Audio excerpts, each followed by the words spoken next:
Esta presentación corresponde al documento 0602. En este video y los siguientes vamos a ver algunas propiedades de la integral definida.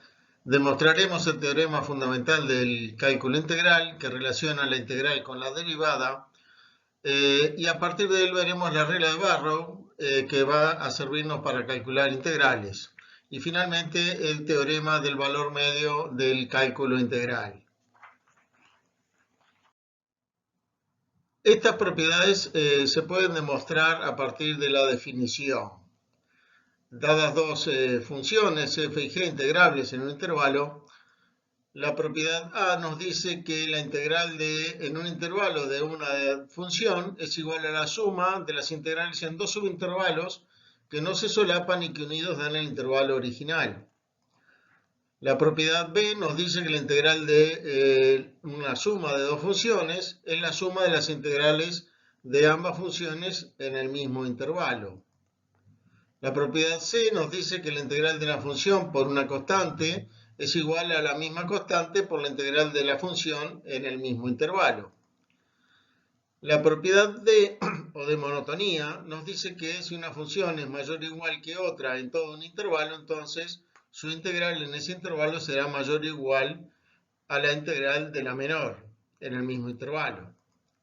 Y finalmente la propiedad E, que se puede demostrar a partir de la anterior y dice que el valor absoluto de la integral de una función es menor o igual a la integral del valor absoluto de esa función en el mismo intervalo.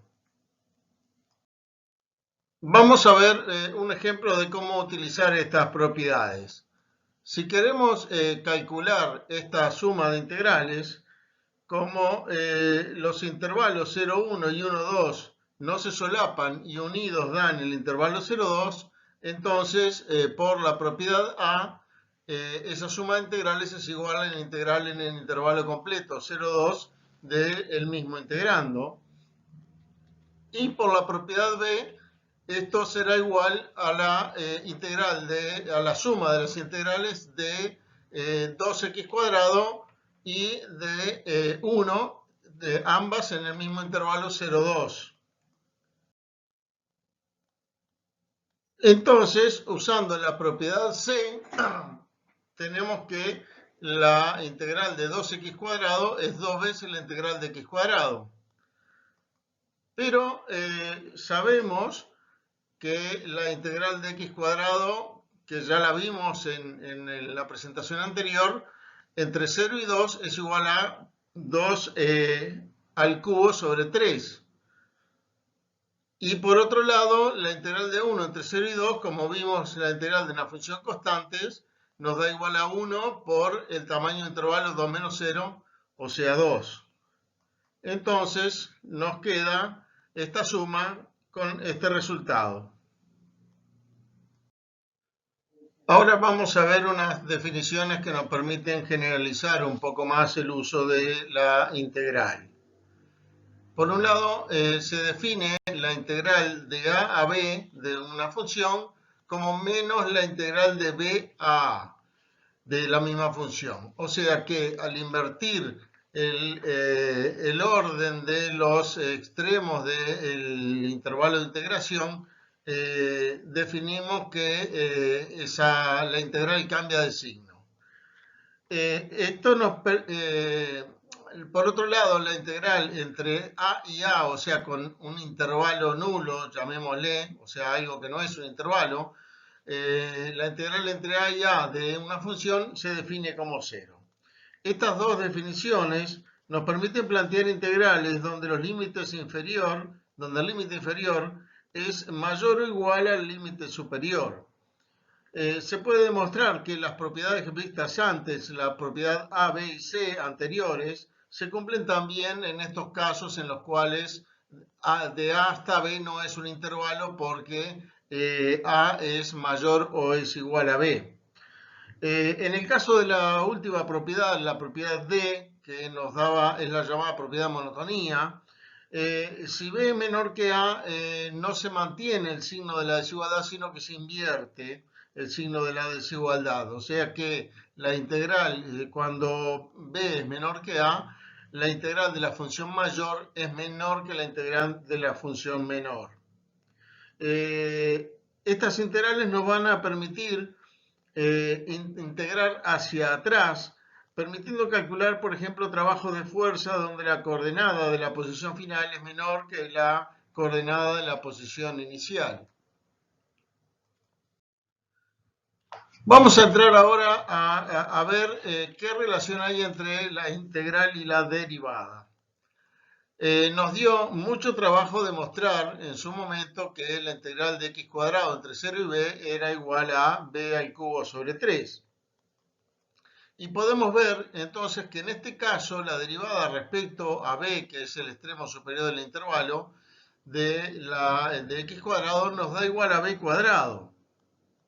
O sea, lo mismo que vale el integrando en b. Entonces nos preguntamos si es posible que eso no fuera casualidad, sino que en general se cumpla que la derivada respecto de x de la integral de a de x de una función sea igual a f de x. Vamos a definir, dada f de x una función integrable, vamos a definir la función integral de f de x en el intervalo a b como la función f mayúscula, que es la integral entre a y x de la función f de t. Notamos en la imagen, en el video inferior, que donde la función f de x es positiva, la función integral f mayúscula crece, y donde f de x es negativa, la función integral f mayúscula decrece. Lo cual parece lógico, porque cuando f de x es positiva, al aumentar un poquito x se agrega a la integral un sector, llamémosle de integral positiva, que hace que crezca la integral, mientras que cuando f de x es negativa, se agrega un sector de integral negativa, entre comillas, que hace que decrezca la integral, o sea, la función integral de f mayúscula. O sea que el signo entonces de f minúscula de x nos estaría dando el crecimiento de su función integral, como si fuera su derivada. Estamos sospechando entonces que la derivada de f mayúscula de la función integral, f' mayúscula, sería igual a al valor del integrando en x. Veamos cuánto cambia f mayúscula cuando x aumenta en un valor delta x. En esta figura vemos la integral de f de x desde desde a hasta x, y el cambio cuando se pasa a la integral de hasta x más delta x. Como puede verse, si delta x es pequeño, la diferencia se va a aproximar a el área de esa zona roja, que sería más o menos igual a f de x por delta x.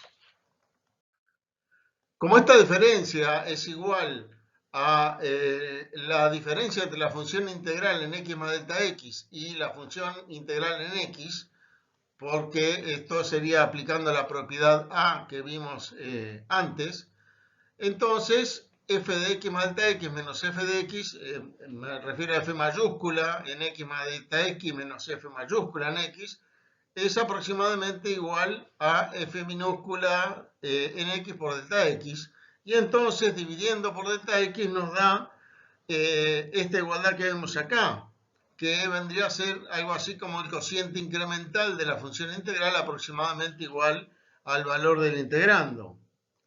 Como límite de este cociente, cuando delta x tiende a 0, es por definición f' de x, entonces en principio sería cierto que bajo ciertas condiciones la derivada de la función integral es igual al valor del integrando en el límite superior del intervalo.